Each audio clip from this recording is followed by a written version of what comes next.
എന്നാ പറ്റി? ഒന്നും പറയണ്ടാവേ. ഭാര്യ പറയുന്നൊന്നും കേൾക്കുന്നില്ലെന്നും പറഞ്ഞ അവള് പപ്പടം കുത്തി എടുത്ത് ചെവി കുത്തി. ഇപ്പൊ ഈ സൈഡൊന്നും കേൾക്കാൻ പറ്റാനല്ല. ബ്രോക്കർ വിചാരിച്ച എനിക്ക് നല്ല വധുവിനെ കിട്ടൂലേ? എടാ ബേക്കറിയിൽ ഇപ്പൊ നല്ല ലഡു കിട്ടുമെന്നൊന്നും എനിക്കറിയാൻ പാടില്ല. ഫുള്ള് മായാജാലോ. പൊട്ടമൂപ്പിലെ ബ്രോക്കർ വിചാരിച്ച എനിക്ക് നല്ല വധുവിനെ കിട്ടില്ലെന്ന്. എടാ അതല്ലേ ഇപ്പൊ തിരക്കിക്കൊണ്ടിരിക്കുന്ന പെമ്പിള്ളാർക്കൊക്കെ ഇപ്പൊ ഗ്രീൻ ഫ്ലാഗ് വേണ്ടെന്ന്, റെഡ് ഫ്ലാഗ് മതി.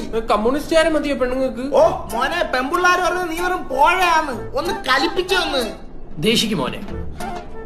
ഓ രണ്ടുള്ളി മൂത്രം അങ്ങ് പോയി. ബ്രോക്കർ, അതെ നമ്മുടെ വീടും പ്രോപ്പർട്ടിയുടെ കാര്യം അറിയാലോ. ഇയാളെ വീട് കുറച്ച് പേപ്പർട്ടിയാണെങ്കിൽ കോർപ്പറേഷനിൽ പോയി പറയണേ. എന്റെ അടുത്ത് പറയുന്നത് എന്തിന്?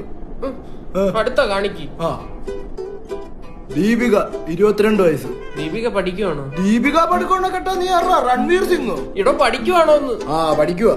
പക്ഷെ കുടുംബക്കാർക്ക് അടിക്കുന്ന പയ്യന്മാരെയാണ് വേണ്ടത്. അയ്യോ മദ്യസേവ പറ്റില്ല. മധുരസേവ എനിക്കും പറ്റില്ല. ഷുഗർ എടുക്കണ്ടെന്ന് പറഞ്ഞാല്. മദ്യസേവയാണെങ്കിൽ ഞാൻ റെഡിയാ. കവട്ട അവർക്ക് വേണ്ട.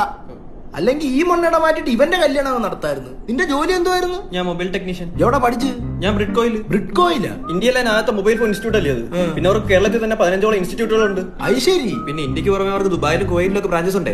അതുമല്ല ദുബായ് സിലബസിലാണ് പഠിപ്പിക്കുന്നത്. 100% ജോലി ഗ്യാരണ്ടി. പിന്നെ 26 വർഷത്തെ പാരമ്പര്യമുണ്ട്. എടാ ഇവൻ കൊള്ളാടാ.